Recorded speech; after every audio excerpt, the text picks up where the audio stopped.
السلام عليكم، ازيكم يا بنات عاملين إيه؟ في فيديو النهارده هنعمل مع بعض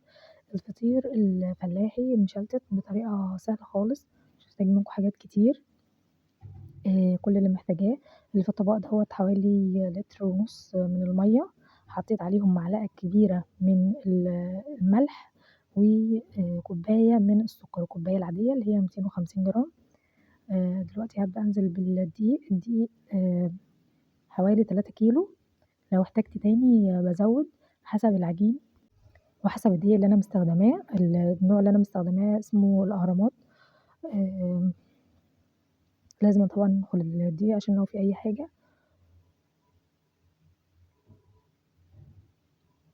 دلوقتي هابدأ إن أنا أعجن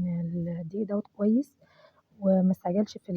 إن أنا أضيف دقيق تاني، أنا باعجن حوالي 5 دقايق الأول، أتأكد بس إن العجينة مش مش دايبة كده يعني فاهمين؟ محتاجة دقيق تاني بعد ال5 دقايق مش قبلها، لإن العجين شكله بيختلف مع العجن أو البروتين بتاعه بيظهر فبيختلف تاني. طبعًا مش أنا اللي باعمله دي مامتي ربنا يبارك لنا في عمرها، وديّة طريقتها بتعملها على طول وبصراحة يعني حلوة جدًا، وأعتقد إن هي هتعجبكم خالص. ال الفطير محتاج عجن أو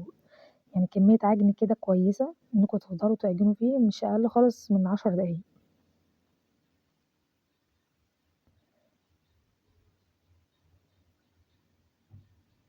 نوعية الدقيق طبعًا بتكون مهمة، ويا ريت إنِّك تستخدمي دقيق يكون متعدد الأغراض، اللي هو بنستخدمه في حاجات كتير،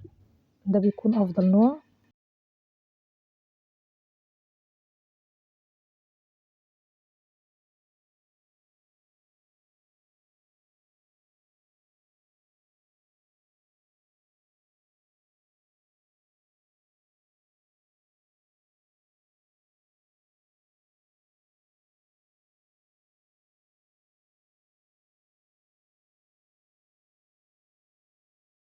شايفين دلوقتي بعد ما عجننا فترة كبيرة، العجين فصل معانا ولَم كده لوحده، حتى العجين اللي كان ماسك في إيدين ماما فصل لوحده، آآ يعني بمعنى تاني هي قالت إنِّك تفضلي تعجني لحد ما إيدِك زي ما حطيتيها نضيفة تطلع نضيفة. بعد العجن هاسيب الفطير ده يرتاح شوية حوالي مثلًا ربع ساعة، طبعًا باغطّيه عشان الوش بتاعه ما ينشفش أو يعمل طبقة كده، هاغطّيه بكيس وبعدين هاحط عليه فوطة واسيبه حوالي ربع ساعة يرتاح وهارجع تاني أشتغل فيه.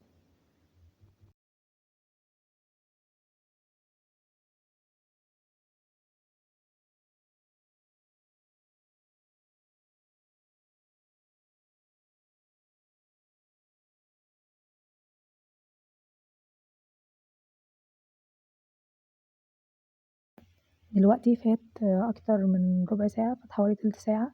هنبدأ بقى نقطّع العجين دوّة، الكمية دي تقدر تعملي بيها كام 4 فطيرات، بس من الحجم الكبير اللي هي أكبر صينية من صواني البسبوسة، مش الصواني العادية اللي هي الصواني الكبيرة اللي هي بتيجي بمقاسات كبيرة خالص دي، آآ تقدري طبعًا تتحكمي في حجم الفطير حسب الصواني اللي عندِك،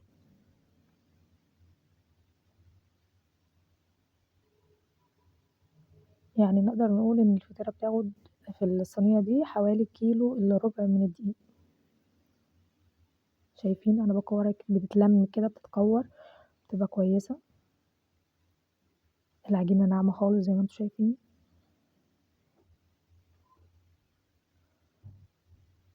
حاولي على قد ما تقدري إن تكون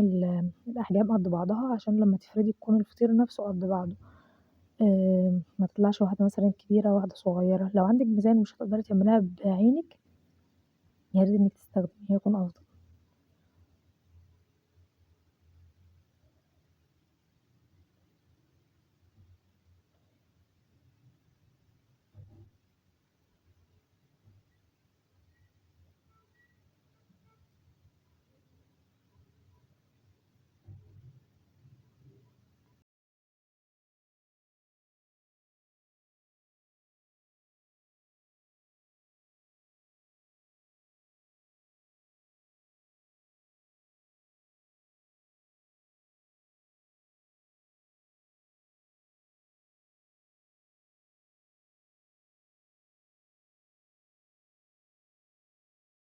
هي مامتي بصراحة في الحاجات اللي زي كده بتكون غنية خالص عن الميزان،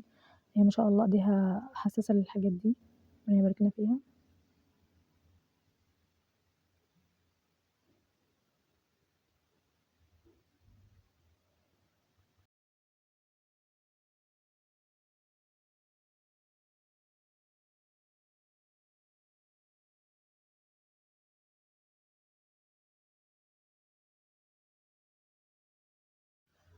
ما شاء الله طالعين كلّهم قد بعض بالضبط. دلوقتي بقى هاغطّي العجين تاني وهاسيبه يرتاح برضه ربع ساعة، 10 دقايق عشان يعني إيه، يفرد معايا كويس، ما يقعدش يلِم أو يكون فيه المَطّة بتاعته دي. كل ما بتسيبيه وقت كويس بيكون أريح ليكِ أنتِ في الفرد. ودلوقتي بقى هنبتدي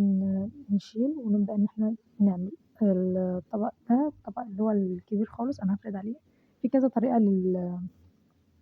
للفطير ده، في ناس ممكن تقطّعه كِوَر صغيّرة وتفرد واحدة ورا التانية ورا التالتة وتحطّهم فوق بعض وبين كل طبقة وطبقة تدهن السمنة وبعدين تعمل واحدة كبيرة يعني تغلّفها بيهم وبعدين تبدأ في الفرد. في العادة دوّة بيكون الفطير اللي بيتعمل في الأفران أو في المخابز، لكن في الطريقة التانية اللي هي الطريقة الفلاحي إن هي الفطيرة كلّها بتتفرد مرّة واحدة وبتبدأ إن هي تتطبّق بطريقة معيّنة.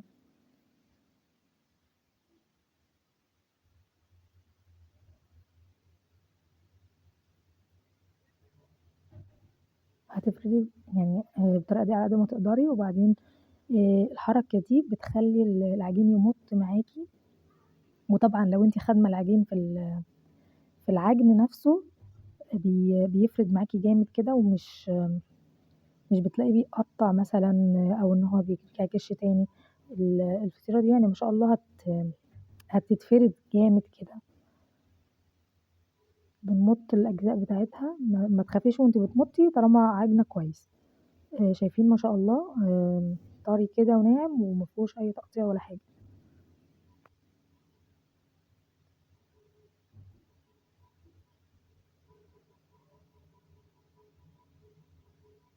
طبعًا في الغالب في المرحلة دي هتحتاجي مساعدة من حد تاني إنكم يعني تفردوا قصاد بعض كده، حاولي إنِّك ترقّي العجين لحد ما توصلي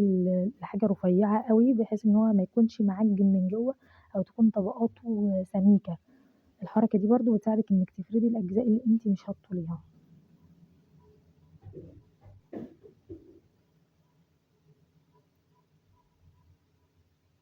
كده تمام أوي. دلوقتي بقى مرحلة السمنة،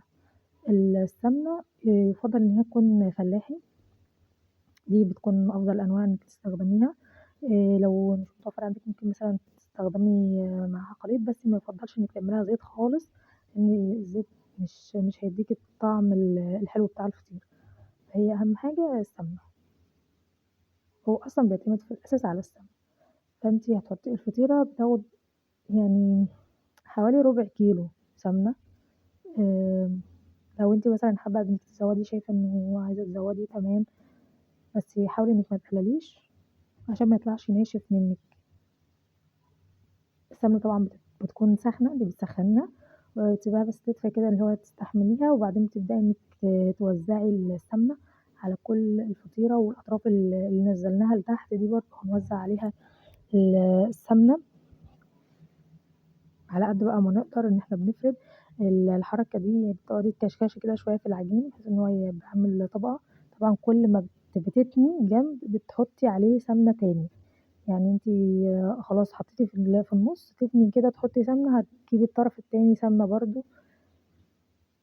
عشان كده قُلت لِك هو بيعتمد في الغالب على السمنة.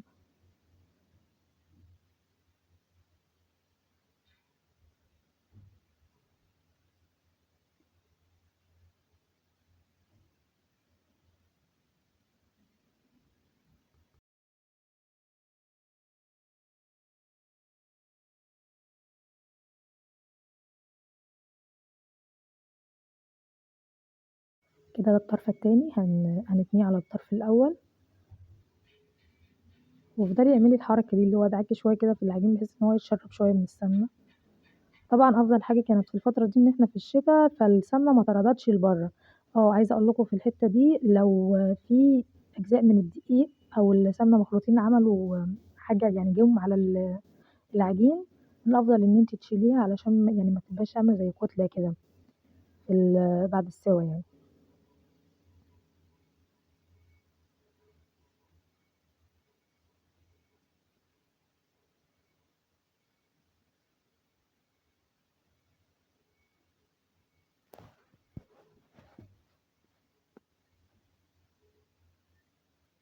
دلوقتي بقى هنلِم العجين، هتمسكي واحد من الأطراف وهتبدئي إن أنتِ تتنّيها كده ترُلّيها، وأنتِ بترُلّي بتشدّي شوية يعني مَطّة بسيطة كده بتشدّيها بحيث إن هي تفرد معاكِ زيادة.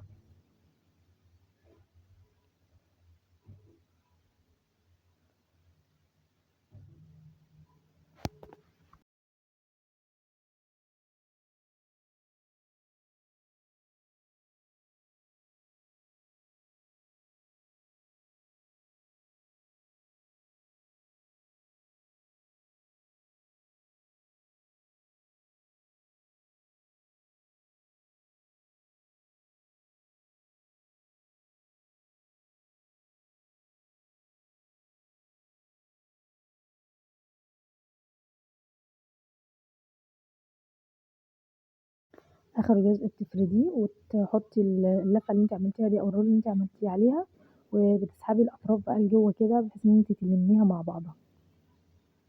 طبعًا هنركنها ترتاح وهنجيب واحدة تانية نعملها ونشتغل فيهم يعني إيه، ورا بعض كده ونسيبهم يرتاحوا، ولمّا نيجي وهنسيبهم بعدها برضه كمان شوية، لمّا نيجي بقى نشتغل عشان نفردهم في الصواني هنبدأ بأول واحدة، فأنتِ حاولي إنِّك تعلّمي أول واحدة، هنشيل دي نحطها مكانها ونجيب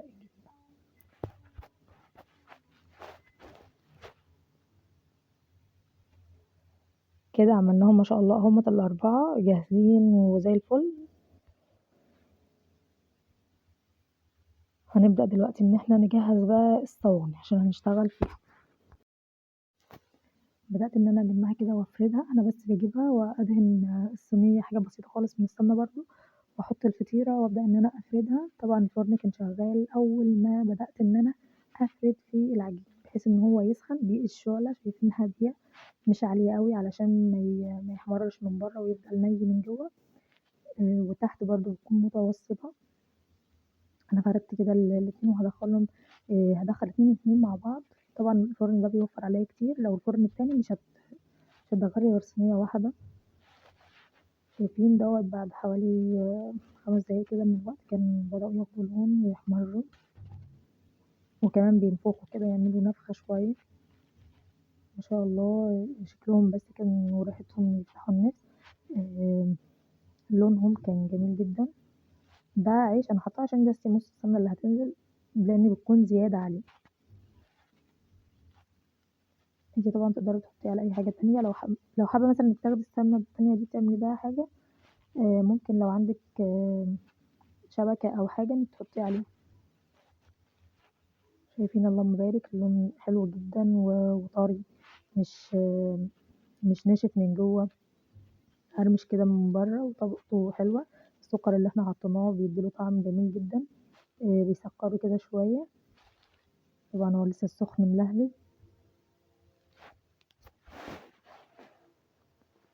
شايفين اللهم بارك مورّق خالص من جوّه،